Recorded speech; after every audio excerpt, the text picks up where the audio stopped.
Breaking news of the வீக்னு சொல்லலாம். US supreme கோர்ட்லேருந்து ட்ரம்ப்போட டேரிஃபில் சில conditions போட்டிருக்காங்க. ஏறக்குறைய அது செல்லாதுன்னு சொல்லியிருக்காங்க. திரும்ப அகைன் ட்ரம்ப் வந்துட்டு எல்லா கண்ட்ரிக்கும் ஒரு 10% டேக்ஸும் விதிச்சிருக்கிறாரு. இந்த நியூஸ்னால என்ன நடந்துச்சுன்னா, வெள்ளிக்கிழமை நம்ம மார்க்கெட் முடிஞ்சதுக்கப்புறம் கிஃப்ட் நிஃப்டி ஏறக்குறைய 400 புள்ளிகள் அப்பானுச்சு. ஆனால் க்ளோசிங்கில் இப்போ 320 புள்ளிகள் அப்பாயி நம்ம கிஃப்ட் நிஃப்டி பார்த்தீங்கன்னா 25,886 க்ளோஸ் வச்சுருக்கிறாங்க. அடுத்த வாரம் நம்ம பங்குச்சந்தை ஆல் டைம் ஹையை தொடர்றதுக்கு அதிகமான பாசிபிலிட்டி இருக்குது. 26,300 தொடர்றதுக்கு ஒரு செம பூஸ்டப்பான ஒரு நியூஸ் வந்திருக்கு யூஎஸோட சுப்ரீம் கோர்ட்டில் இருந்து. இதுக்கப்புறம் பார்த்தீங்கன்னா நம்ம நிறைய வாட்டி பார்த்துட்டோம், பியூசி பேங்க் வந்துட்டு ஒரு புது உச்சத்தில் கால் பதிச்சிருக்கிறாங்க. இந்த வீக்லி பார்த்தீங்கன்னா செம்ம புல்லிஷில் முடிஞ்சிருக்கு. மார்க்கெட்டே வாலட்டைலாக இருந்தாலும் பியூசி இண்டெக்ஸில் இருக்கக்கூடிய பேங்கிங் ஸ்டாக்ஸ்லாம் ஆல் டைம் ஹையில் பதிவு பண்ணியிருக்கிறத பார்த்துருப்பீங்க. இன்னுமே அது அதிகமான உச்சத்தை தொடர்றதுக்கு வாய்ப்பு இருக்குது. புதுசாக பிரேக் அவுட்டுக்கு ரெடியாக இருக்கிற 2 செக்டார் பார்த்தீங்கன்னா, ஒன்று எனர்ஜி, இன்னொன்று இன்ஃப்ராஸ்ட்ரக்சர். எனர்ஜி செக்டார் பார்த்தீங்கன்னா இதுக்கு முன்னாடி 2024 இருந்தே இந்த இடம் ஒரு ஸ்ட்ராங் ரெசிஸ்டன்ஸ் 37,000ங்கிறது ஸ்ட்ராங் ரெசிஸ்டன்ஸ். இப்போது அந்த இடத்த 4வது முறையாக வந்து தொட்டிருக்கு. இந்த இடத்த பிரேக் பண்ணிடுச்சு 37,000னா இது சூப்பரான ஒரு புல்லிஸாக மாறுறதுக்கு அதிகமான பாசிபிலிட்டி இருக்குது. இந்த வாரம் பிரேக் அவுட் ஆனால் எனர்ஜி செக்டார் ஒரு சூப்பரான பிரேக் அவுட் நடக்கும். அதே போல் இன்ஃப்ராஸ்ட்ரக்சர் பார்த்திங்கன்னா 2024 ஹையை பிரேக் பண்ணுறதுக்கு ரெடியாக இருக்குது. இங்கே பார்த்தீங்கன்னா 97,000ங்கிறது இது ஒரு ஸ்ட்ராங் ரெசிஸ்டன்ஸு. அந்த ரெசிஸ்டன்ஸ் பக்கத்தில் வந்துருச்சு. அகைன் இந்த வாரம் குட் நியூஸ்லாம் நிறைய இருக்கிறதுனால இந்த ஹையை உடைச்சதுன்னா இன்ஃப்ராஸ்ட்ரக்சர் ரிலேட்டடான ஸ்டாக்ஸும் ஒரு பூம் கொடுக்கறதுக்கு அதிகமான வாய்ப்பு இருக்குது. இந்த வீடியோவில் இந்த செக்டாரில் இருக்கக்கூடிய பங்குகள் என்னென்னு பார்த்துடலாம். மிஸ் பண்ணாமல் பாருங்கள். நம்ம மார்க்கெட் இந்த வாரம் நல்ல புல்லிஸாக இருக்கிறதுக்கு வாய்ப்பு இருக்குது. எல்லோருக்கும் வணக்கம். நான் உங்கள் கோவிந்த். நான் AMFI register mutual fund distributor and ஐஆர்டிஏயோட சர்டிஃபைடு இன்சூரன்ஸ் அட்வைசர். இப்போ நம்ம பியூசி இண்டெக்ஸ் பார்த்துடலாம். பியூசி இண்டெக்ஸ் பார்த்தீங்கன்னா கண்டினியூஸாக ஒரு புல் மோடில் இருக்குது, அல்ட்ரா புல்லிஸில் இருக்குன்னு நம்ம லாஸ்ட் வீக்கே பேசியிருந்தோம். இப்போ பார்த்தீங்கன்னா State Bank of India last time all time ஹையை பிரேக் பண்ணி புது உச்சத்தை தொட்டிருக்கு. அதை தொடர்ந்து இன்னும் வரும் வாரங்களிலும் மீதி இருக்கிற இன்னும் பப்ளிக் செக்டார் பேங்க் எல்லாமே ஒரு புது உச்சத்தை தொடர்றதுக்கான அதிகமான பாசிபிலிட்டி இருக்குது.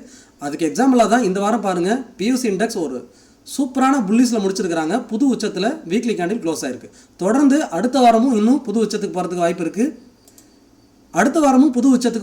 இருக்குது. வந்திருக்கிற நியூஸஸ் எல்லாமே மார்க்கெட்டில் பாசிட்டிவாக இருக்குது. நிஃப்டி கட்டாயமாக ஆல் டைமை தொடும்போது இந்த செக்டார் இன்னும் புது உச்சத்துக்கு போயிருக்கும். அப்போ பியூசி இண்டெக்ஸில் உங்களோட ஃபோக்கஸை அதிகமாக பண்ணலாங்கிறது என்னோட கருத்து. அடுத்ததாக பார்க்கக்கூடியது நம்ம எனர்ஜி அண்ட் இன்ஃப்ரா. இது ரெண்டையும் பார்த்துட்டு இந்த செக்டாரில் இருக்கக்கூடிய ஸ்டாக்ஸ் என்னென்னு வீடியோ எண்டில் பார்ப்போம். இங்கே எனர்ஜி இண்டெக்ஸ் பார்க்குறீங்க. எனர்ஜி இண்டெக்ஸ் பார்த்தீங்கன்னா இதுக்கு முன்னாடி 2024 இந்த இடம் பார்த்தீங்கன்னா மல்டிபிள் டைம் சப்போர்ட்டாக இருந்திருக்கும். இங்கே பாருங்கள் 1 2 இந்த இடம் நான் மார்க் பண்ணுறேன் பாருங்கள். இங்கே ஒரு முறை, இங்கே 2வது முறை திரும்ப சப்போர்ட் எடுத்திருக்கு. இந்த சப்போர்ட்டை 3வது முறை பிரேக் பண்ணும்போது தான் ஹெவி ஃபால். அகைன் இங்கே பாருங்கள் 4th டைம் அந்த சப்போர்ட் ரெசிஸ்டன்ஸாக மாறிடுச்சு. இங்கே 5th முறை இதுவும் ரெசிஸ்டன்ஸு. இப்போ 6th, இந்த இடத்துல பாருங்கள் 7th. ஸோ எத்தனை முறை பாருங்கள். இந்த இடம் ரொம்பவே க்ரூசியலாக நீங்கள் வாட்ச் பண்ணுற மாதிரி இருக்கும். நம்ம மார்க் பண்ணியிருக்க இங்கே இடத்த பாருங்கள். 2 முறை சப்போர்ட்டாக இருந்திருக்கு. 3வது முறை அந்த சப்போர்ட்டை பிரேக் பண்ணி ஹெவி ஃபால் வந்திருக்கு. ஸோ இப்போ 4வது முறை அந்த இடத்த ரெசிஸ்டன்ஸாக மாறிடுச்சு. ஸோ பிரேக் பண்ண முடியல. அகைன் 5வது முறையும் அந்த இடத்த பிரேக் பண்ண முடியல. நான் இங்கே ஜூம் பண்ணுறேன் பாருங்கள். 6வது முறையும் அந்த இடத்த பிரேக் பண்ணல. இப்போ 7th டைம் அதே இடத்துக்கு வந்திருக்கு. ஸோ 37,000ங்கிறது எனர்ஜி இண்டெக்ஸுக்கு ஒரு க்ரூசியலான பாயிண்ட்னு சொல்லலாம். ஒன்ஸ் இந்த பாயிண்ட்டை பிரேக் பண்ணிடுச்சுன்னா கட்டாயமாக எனர்ஜி இண்டெக்ஸில் ஒரு சூப்பரான ரேலி இங்கேருந்து நீங்கள் எதிர்பார்க்கலாம். அதனால் எனர்ஜி ரிலேட்டடாக இருக்கக்கூடிய ஸ்டாக்ஸை ஃபோக்கஸ் பண்ணி பாருங்கள். இதே மாதிரி பேட்டர்ன் இருக்கக்கூடிய எல்லா ஸ்டாக்ஸுமே பிரேக் அவுட் ஆகிறதுக்கு அதிகமான சான்சஸ் இருக்குது. அதில் இருக்கக்கூடிய மேஜர் வெயிட்டட் ஸ்டாக்லாம் இந்த வீடியோ எண்டில் நம்ம பார்த்துடலாம்.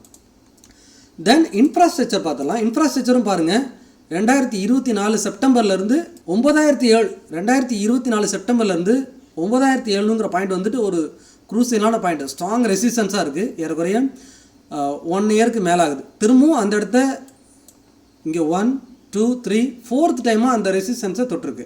ஸோ இந்த முறை பிரேக் ஆகிறதுக்கு அதிகமான பாசிபிலிட்டி இருக்குது. நாங்கள் மார்க் பண்ணுற பாருங்க 1, இங்கே ஒரு முறை பிரேக் பண்ணல, 2, 3வது முறையும் பிரேக் பண்ணல, 4th டைமும் பிரேக் பண்ணல, இது 5th. சரிங்களா?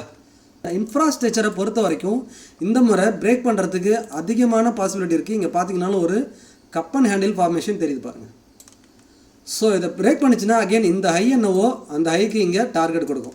ஸோ அதனால் இன்ஃப்ராஸ்ட்ரக்சர் அண்ட் எனர்ஜி இது ரெண்டுமே பிரேக் அவுட்டுக்கு ரெடியாக இருக்குது.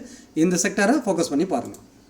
தென் அடுத்ததான் நம்ம அடுத்த ஒரு புல்லிஸில் இருக்கக்கூடிய செக்டார்னு பார்த்தோம்னா ஃபார்மா கடந்த 3 வாரமாக கேண்டில் இந்த 21,300ங்கிறத சப்போர்ட் எடுத்து அகெயின் ஹையர் ஹை ஃபார்மேஷனில் தான் வந்துட்டுருக்கு. ஸோ இந்த நியூஸ் எல்லாம் பாசிட்டிவாக இருக்கிறதுனால இந்த வாரம் தொடர்ந்து ஃபார்மா செக்டார் பங்குகள் திரும்பவும் அந்த 23,900 நோக்கி போகிறதுக்கு அதிகமான பாசிபிலிட்டி இருக்குது. பட் இருந்தாலும் ஃபார்மா செக்டார் இன்னும் சைட்வேஸ் தான். இங்கே பார்த்தீங்கன்னா தெரியும் 21,300லேருந்து 23,900 இந்த இடத்துக்குள்ளே இருக்கிற வரைக்கும் இது சைட்வேஸ். ஸோ 23,900 பிரேக் பண்ணிச்சுன்னா ஃபார்மா செக்டார் ஒரு புல்லிஷ் மோடுக்கு போகும். ஸோ அது வரைக்கும் திரும்பவும் இங்கே பாட்டம் தொட்டுச்சுன்னா மேலே வரதுக்கு தான் வாய்ப்பு இருக்குது. பட் இப்போ திரும்பவும் ரெசிஸ்டன்ஸ் நோக்கி போகிறதுக்கு அதிகமான பாசிபிலிட்டி இருக்குது. தென் அடுத்ததாக எஃப்எம்சிஜி செக்டார் பார்த்தலாம். எஃப்எம்சிஜி செக்டார் சப்போர்ட் எடுத்திருக்கு, அதனோட சப்போர்ட் ஜோனில் சப்போர்ட் எடுத்திருக்கு. இங்கே பார்த்தீங்கன்னா தெரியும். ஸோ 2023 மே மாதத்துலேருந்து இந்த இடம் தான் ஒரு ஸ்ட்ராங் சப்போர்ட்டாக இருக்குது. சரிங்களா? ஸோ 2023, 24, 25, இது 26 ஏறக்குறைய 2-3 இயருக்கு மேலே ஆகுது. இந்த 50,000ங்கிறது ஒரு ஸ்ட்ராங் ரெசிஸ்டன்ஸ். அந்த ரெசிஸ்டன்ஸில் தான் அகைன் வந்து சப்போர்ட் எடுத்திருக்கு. இதுவுமே இங்கேருந்து ரெக்கவரி ஆகிறதுக்கு தான் அதிகமான பாசிபிலிட்டி இருக்குது. எஃப்எம்சிஜி ஸ்டாக்ஸை ஃபோக்கஸ் பண்ணி பார்க்கலாம். இது எல்லாமே நிஃப்டிக்கு சப்போர்ட் பண்ண ஆரம்பிச்சிடும். அடுத்து பார்த்தீங்கன்னா ஆட்டோ இண்டெக்ஸ் 27,800ன்னு வச்சுப்போம். நம்ம இப்போ நான் மார்க் பண்ணிட்டேன். ஸோ இந்த இடத்த வாட்ச் பண்ணி பாருங்கள். 27,000 இந்த 27,800க்கு மேலே இருக்கிற வரைக்கும் ஆட்டோ செக்டார் புல்லிஸ் தான். தொடர்ந்து ஆட்டோ செக்டாரும் பாசிட்டிவ் நியூஸ் வந்ததுனால புல்லிஸில் ஆகிறதுக்கு வாய்ப்பு இருக்குது. இதுலேயும் பார்த்தீங்கன்னா அந்த சின்ன ஒரு கப் அண்ட் ஹேண்டில் ஃபார்மேஷன் தெரியுது பாருங்கள். ஸோ இந்த செக்டாரும் பிரேக் அவுட் ஆனிச்சுன்னா ஒரு சூப்பரான ரேலி கொடுக்கறதுக்கு ஆட்டோ செக்டார் அகைன் திரும்ப புல்லிஸ் ஆகிறதுக்கு பாசிபிலிட்டி இருக்குது. ஸோ சப்போர்ட்டை உடைக்காத வரைக்கும் இது புல்லிஸ் தான். மெட்டல் இண்டெக்ஸ் பார்த்துருவோம். மெட்டல் இண்டெக்ஸ் பார்த்தீங்கன்னா புது உச்சத்தில் தான் இருக்குது. இருந்தாலும் ஒரு வாரம் செல்லிங், ஒரு வாரம் புல்லிஸ், ஒரு வாரம் செல்லிங், ஒரு வாரம் புல்லிஸ், ஒரு கன்சல்டேஷன்லேயே இருக்குது. ஏன்னா உங்களுக்கே தெரிஞ்சிருக்கும், பாசிட்டிவ் நியூஸ் வந்ததுன்னா சில்வர் கோல்டு எல்லாமே ஏறுது. திரும்ப வாரெலாம் எதுவும் இல்லை, எல்லாம் சமரசமாக போயிட்டாங்க அப்படின்னா, குளோபல் வார் டென்ஷன் எதுவும் இல்லைன்னா டக்குன்னு கோல்டு சில்வர் இறங்க ஆரம்பிச்சிருது. ஸோ இது ஒரு கன்சல்டேஷன் ஜோனில் இருக்குது. நல்ல பிரேக் அவுட்னா அகைன் அதனோட ஆல் டைம் ஹை 12,500 இந்த இடத்த பிரேக் பண்ணால் தான் மெட்டல் செக்டர் வந்து ஒரு அல்ட்ரா புல்லிஸ்க்கு போகும். திரும்ப இந்த இடத்த பிரேக் பண்ணும். ஸோ இது ஒரு ரெசிஸ்டன்ஸாக ஃபார்ம் ஆகிடுச்சு. ஸோ 12,500ங்கிறது ஒரு ஸ்ட்ராங் ரெசிஸ்டன்ஸ் மெட்டல் இண்டெக்ஸுக்கு. பேங்கிங்க்கு ரெசிஸ்டன்ஸ் பக்கத்தில் எதுவும் இல்லை, ஒரு புது உச்சத்தில் தான் இருக்குது அப்படின்னு சொல்லிட்டு 60,000ங்கிறது பேங்கிங்க்கு ஒரு ஸ்ட்ராங் சப்போர்ட் லெவல். இதை பிரேக் பண்ணாலும் லாஸ்ட் வீக் பிரேக் பண்ணிச்சு. இருந்தாலும் பாருங்கள், இப்போ லாஸ்ட் வீக்கே திரும்பவும் க்ளோஸு 61,170 1000 புள்ளிகள் உயர்ந்து தான் முடிஞ்சிருக்குது. நம்ம பார்க்குறது இந்த வாரம் வீக்லி கேண்டிலில் பார்க்குறோம், ஏன்னா வார இறுதிங்கிறதுனால. ஸோ அதனால் இந்த வாரமும் தொடர்ந்து பேங்கிங் செக்டார் ப்ளஸ் ஆகிறதுக்கு தான் வாய்ப்பு இருக்குது. பேங்கிங் ரிலேட்டட் ஸ்டாக்ஸை ஃபோக்கஸ் பண்ணி பாருங்கள். எல்லாமே இந்த வாரம் உயர்றதுக்கான அதிகமான வாய்ப்பு இருக்குது. அடுத்ததாக ஒரே ஒரு செக்டார் மட்டும்தான் லாஸ்ட் வீக்கில் மார்க்கெட்டை ரொம்பவே செல்லிங் பண்ணிட்டு இருந்தது. அந்த செக்டார் உங்கள் எல்லாத்துக்குமே தெரிஞ்சிருக்கும், ஐடி. பட் ஐடி இந்த 30,000 31,000ங்கிறது ஒரு ஸ்ட்ராங் சப்போர்ட் ஜோன். இது வந்து நம்ம மந்த்லியில் பார்த்துடலாம். ஃபஸ்ட்டு இங்கே பாருங்கள், இந்த 31,000ங்கிறது ஐடி இண்டெக்ஸுக்கு ஒரு ஸ்ட்ராங் சப்போர்ட் ஜோனாக இருக்கும். இதுக்கு முன்னாடி பார்த்தீங்கன்னா மார்க்கெட் ஃபால் ஆகிட்டு அகைன் இந்த இடத்துல தான் ஒரு ரெசிஸ்டன்ஸு, ஒரு டபுள் பாட்டம் மாதிரி பிரேக் அவுட் ஆகிட்டு மேலே வந்துச்சு. இங்கே பார்த்தீங்கன்னா தெரியும். இங்கே பாருங்கள், ஒரு நல்ல புல்லிஸ் இப்படி தான் மார்க்கெட் ஒர்க் ஆனிச்சு. இப்போ வீக்லியில் மாத்திரம் உங்களுக்கு நல்லாவே புரிஞ்சிடும். எஸ், இங்கே பார்த்தீங்கன்னா வீக்லியில் அழகாக ஒரு டபுள் பாட்டம் போட்டுட்டு ஒரு நல்ல மூவ்மெண்ட் ஹை நோக்கி போணுச்சு. அகைன் இப்போ மார்க்கெட் அங்கேருந்து திரும்ப எங்கே வந்திருக்கு, அந்த ரெசிஸ்டன்ஸாக இருந்ததை இப்போ சப்போர்ட் எடுத்துகிட்டு இருக்குது. எத்தனை டைம் சப்போர்ட் எடுத்துருக்குன்னு பாருங்கள். இங்கே அகைன் 1 2 3 தேர்ட் டைமாக சப்போர்ட் எடுக்குது. அப்போது ஐடி இண்டெக்ஸை பொறுத்த வரைக்கும் சப்போர்ட் ஜோனில் இருக்குது. மற்ற செக்டார்லாம் சிலது பிரேக் அவுட்டுக்கு ரெடியாக இருக்குது. பட் இது வந்து சப்போர்ட் ஜோனில் விழுந்திருக்கு. ஐடி இண்டெக்ஸை பொறுத்த வரைக்கும் இந்த 31,000 பிரேக் பண்ணால் தான் அடுத்த செல்லிங். இல்லைன்னா இங்கேருந்து ஐடி இண்டெக்ஸும் திரும்ப அகெயின் அப் ட்ரெண்ட், அதாவது 40,000 வரைக்கும் போகிறதுக்கு வாய்ப்பு இருக்குது. இந்த செக்டாருமே சப்போர்ட்டில் இருக்கிறதுனால அடுத்த வாரம் நிஃப்டி கன்ஃபார்மாக ஆல் டைம் ஹையை தொடர்றதுக்கு அதிகமான பாசிபிலிட்டி இருக்குது. இப்போ ஃபைனலாக நம்ம நிஃப்டிக்கு வந்துடலாம். ஏன் இப்போ நம்ம நிஃப்டியை பார்க்குறோம் லாஸ்ட்டாக அப்படின்னா, நிஃப்டி வந்துட்டு ஏறக்குறைய ஒரு ரேஞ்ச் பவுண்ட் மார்க்கெட்டில் இருக்குது. அதனால் இது நம்ம 24,300 மேலே 26,300. ஸோ இந்த சைட்வேஸை பிரேக் பண்ணாலொழிய நிஃப்டி வந்துட்டு ஒரு அப் ட்ரெண்டு, ஒரு சூப்பரான புல்லிஸ் போகாது. ஆனால் நிஃப்டிலையுமே நம்ம ரொம்ப நாளுக்கு முன்னாடி பேசியிருந்தோம், இங்கே ஒரு இப்படி ஒரு கப் அண்ட் ஹேண்டில் ஃபார்மேஷன் வந்துட்டுருக்கு. பட் இந்த ஃபார்மேஷன் உடைக்கணும் அப்படின்னா 26,300 பிரேக் பண்ணால் தான் இது பிரேக் அவுட் ஆகும். அது வரைக்கும் இதுக்குள்ளேயே தான் இருக்கிறதுக்கு வாய்ப்பு இருக்குது. பட் இந்த வாரம் என்ன நடந்துச்சு நம்ம பார்த்தோம். 25,300 தொட்ட உடனே அகைன் மார்க்கெட் மேலே போயிட்டு 25,570 க்ளோஸ் வச்சுருக்காங்க. ஸோ கிஃப்ட் நிஃப்டி 25,800 க்ளோஸ் வச்சுருக்கு. ஸோ திங்கக்கிழமை நம்ம மார்க்கெட் வந்துட்டு ஒரு 200 300 புள்ளிகள் கேப் அப் ஆர் ஸ்ட்ரைட்டாக எங்கே ஓப்பன் ஆனாலும் மேலே மூவ் ஆகிறதுக்கு அதிகமான பாசிபிலிட்டி இருக்குது. கேப் அப் ஆனாலே 200 பாயிண்ட் கேப் அப் ஆகலாம். இல்லை நியூட்ரலாக ஓப்பன் ஆச்சுன்னா அங்கேருந்து 200 புள்ளிகள் உயர்வதற்கான வாய்ப்பு இருக்குது. எனக்கு தெரிஞ்சு நியூட்ரலாக ஓப்பன் ஆகாது, கேப் அப் தான் ஓப்பன் ஆக அதிகமான வாய்ப்பு இருக்குது. ஸோ அப்படி எங்கே அடுத்த ரெசிஸ்டன்ஸ்னால் இந்த நியூஸ்லாம் கண்டினியூஸாக இருந்ததுன்னா மார்க்கெட் வந்து 26,300 அடுத்த வாரம் கட்டாயமாக தொட்டுரும். ஆனால் நம்மளோட வியூ 26,300 இருந்தாலுமே அந்த ரெசிஸ்டன்ஸை இந்த முறையாவது பிரேக் பண்ணுதான்னு பார்ப்போம். இந்த முறையும் பிரேக் பண்ணலன்னா அகெயின் அங்கேருந்து 25,300 திரும்ப 1000 புள்ளிகள் சரிவடைவதற்கான வாய்ப்பு இருக்குது. பட் நம்ம வெயிட் பண்ணி பார்ப்போம். இந்த வாரம் மார்க்கெட் 26,000 பிரேக் பண்ணுதா என்னங்கிறத பார்ப்போம். நல்லா மார்க் பண்ணி வச்சுக்கோங்க. இந்த வாரம் இந்த இடத்த பிரேக் பண்ணால் மார்க்கெட் வந்து ட்ரெண்டு புல்லிஸுக்கு சேஞ்ச் ஆகிடும். அப்படி பிரேக் பண்ணலன்னா அகெயின் இங்கேருந்து ஃபால் வரும், சைட்வேஸ்க்குள்ளே போயிடும். ஓகேவா? ஃபைனலாக இப்போது நம்ம எனர்ஜி அண்டு இன்ஃப்ராஸ்ட்ரக்சரில் இருக்கக்கூடிய ஸ்டாக்ஸில் தான் நான் பார்க்குறேன். இங்கே நான் எந்த ஸ்டாக்கையும் உங்களுக்கு ரெக்கமெண்டேஷன் கொடுக்கல, ஒன்லி எஜுகேஷன் பர்பஸ் மட்டும்தான். இப்போ நீங்கள் பார்க்குறது எனர்ஜி இண்டெக்ஸில் இருக்கக்கூடிய வெயிட்டேஜ் ஸ்டாக்ஸ் தான். இது என்எஸ்சி வெப்சைட்டில் டவுன்லோட் பண்ணது தான். January 13, 2026 எனர்ஜி இண்டெக்ஸில் இருக்கக்கூடிய ஸ்டாக்ஸ் என்ன, அன்றைக்கி ரிப்போர்ட் பிரகாரம் அந்த செக்டாரில் இருக்கக்கூடிய ஸ்டாக்ஸ் என்னங்கிறது தான் நான் காட்டுறேன். நான் என்னோட தனிப்பட்ட முறையில் எந்த ஸ்டாக்கையும் சொல்லலை. இங்கே பார்த்தீங்கன்னா இதில் அதிகமான வெயிட்டேஜில் இருக்கக்கூடியது ONGC 10% அந்த இண்டெக்ஸில் வெயிட்டேஜில் இருக்குது. கோல் இண்டியா 10% வெயிட்டேஜில் இருக்குது. Reliance 8.9% weightage. NTPC 7% வெயிட்டேஜ் கொடுத்துருக்காங்க. Power Grid, GAIL, Suzlon Energy, CG Power, Oil India இவங்கெல்லாம் அரௌண்டு 5% 2% வரைக்கும் வெயிட்டேஜ் இருக்குது இந்த ஸ்டாக்ஸில்.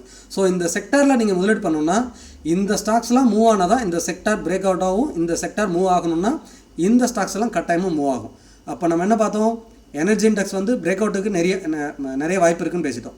ஸோ அப்போ பிரேக் அவுட் ஆகணும்னா இந்த ஸ்டாக்ஸ்லாம் மூவ் ஆனால் தான் பிரேக் அவுட் ஆகும். ஸோ அப்போ இந்த ஸ்டாக்ஸில் நீங்கள் ஃபண்டமெண்டலாக செக் பண்ணிக்கலாம். இல்லை பிரேக் அவுட்டில் எது ஹையர் ஹை ஃபார்மேஷனில் அப் ட்ரெண்டில் இருக்கோ அந்த ஸ்டாக்ஸில் போய் முதலீடு பண்ணிங்கன்னா ஒரு நல்ல ப்ராஃபிட் வரதுக்கான வாய்ப்பு இருக்குது. தென் இப்போ இன்ஃப்ராஸ்ட்ரக்சரில் பார்த்தலாம். இன்ஃப்ராஸ்ட்ரக்சரில் வெயிட்டேஜில் அதிகமாக இருக்கக்கூடிய ஸ்டாக்ஸ் இதுவும் பார்த்தீங்கன்னா January 13, 2026 ரெக்கார்ட் பிரகாரம் என்னென்ன ஸ்டாக்ஸ்லாம் இருக்கோ அதை தான் இந்த PDF ஃபைலில் நீங்கள் பார்க்குறீங்க. ஸோ ரிலையன்ஸுக்கு அதிகமான வெயிட்டேஜ் இன்ஃப்ராஸ்ட்ரக்சரில் 18% ரிலையன்ஸ் இந்த இண்டெக்ஸில் இருக்குது. பாரதி ஏர்டெல் 15% கொடுத்துருக்காங்க. லார்சன் அண்ட் டோர்போ 13%, NTPC 4%, UltraTech cement, Power Grid Corporation, Adani port, ONGC இது எல்லாமே தலா ஒரு 4%லேருந்து 2% வரைக்கும். ஸோ இது ரெண்டு செக்டார்லையுமே கம்பைண்டாக இருக்கிற ஸ்டாக்ஸும் இருக்குது. இங்கே பார்த்தீங்கன்னா ONGC, தென் பவர் கிரிட் கார்பரேஷன், இது ரிலையன்ஸ், இந்த 3 ஸ்டாக்கும் NTPC இந்த 3 ஸ்டாக்கும் பார்த்தீங்கன்னா நீங்கள் எனர்ஜி இண்டெக்ஸ்லையும் பார்த்துருப்பீங்க, இன்ஃப்ராஸ்ட்ரக்சர்லையும் பார்த்துருப்பீங்க. ஸோ இந்த 3 ஸ்டாக்குமே ரெண்டு செக்டார்லையுமே இருக்கும். அப்போ இந்த 3 ஸ்டாக்கை ஃபோக்கஸ் பண்ணாலே ஒரு நல்ல ப்ராஃபிட் வரதுக்கான வாய்ப்பாக நான் பார்க்குறேன். இந்த வாரம் இந்த எனர்ஜி அண்டு இன்ஃப்ராஸ்ட்ரக்சர் இந்த செக்டாரில் இருக்கக்கூடிய இப்போ நம்ம பார்த்த இந்த பங்குகளை நோட் பண்ணி பாருங்கள். அப் ட்ரெண்டில் இருக்கக்கூடிய பங்குகள் நல்லா மூவ் ஆகிறதுக்கு அதிகமான பாசிபிலிட்டி. நீங்கள் முதலீடு செய்வதற்கு முன்னாடி உங்களோட ஃபினான்ஷியல் அட்வைசரை கட்டாயமாக டிஸ்கஸ் பண்ண மறந்து. நான் AMFI register mutual fund distributor, அதாவது association of mutual fund in இந்தியாவில் பதிவு பெற்ற மியூச்சுவல் ஃபண்ட் டிஸ்ட்ரிபியூட்டர் மற்றும் IRDAயோட சர்டிஃபைடு இன்சூரன்ஸ் அட்வைசர். இந்த வீடியோ பார்த்த பிறகு நீங்கள் உங்களோட வெல்த்தை ஸ்டாக் மார்க்கெட்டில் க்ரோ பண்ணணும்னு நினைக்கிறீங்க, மியூச்சுவல் ஃபண்டில் முதலீடு பண்ணணும்னு நினைக்கிறீங்கனாலும், அல்லது உங்களோட ஃபினான்ஷியல் கோல்ஸை அச்சீவ் பண்ணுறதுக்காக ஒரு டேர்ம் அல்லது life health insurance better plan எடுக்கணும்னு நினச்சாலும் கட்டாயமாக டிஸ்பிளேல தெரிகிற இந்த வாட்ஸ்அப் நம்பருக்கோ அல்லது மெயில் ஐடிக்கோ தொடர்பு கொள்ளுங்கள். அல்லது டிஸ்கிரிப்ஷனில் இருக்க கூகுள் ஃபார்ம் ஃபில் பண்ணுங்கள், நான் உங்களை தொடர்பு கொள்கிறேன். நம்ம மூலிமா நீங்கள் எடுக்கிற எல்லா பிளானுக்கும் lifetime claim related all support ஃப்ரீயாகவே உங்களுக்கு கட்டாயமாக கிடைக்கும். பங்கு சந்தை தொடர்பான டெய்லி அப்டேட்டுக்கு டெலிகிராம் சேனல் லிங்க் கொடுக்குற, சர்ச் பண்ணி ஜாயின் பண்ணுங்கள். மீண்டும் ஒரு நல்ல வீடியோவில் சந்திக்கிறேன். உங்கள் கோவிந்த்.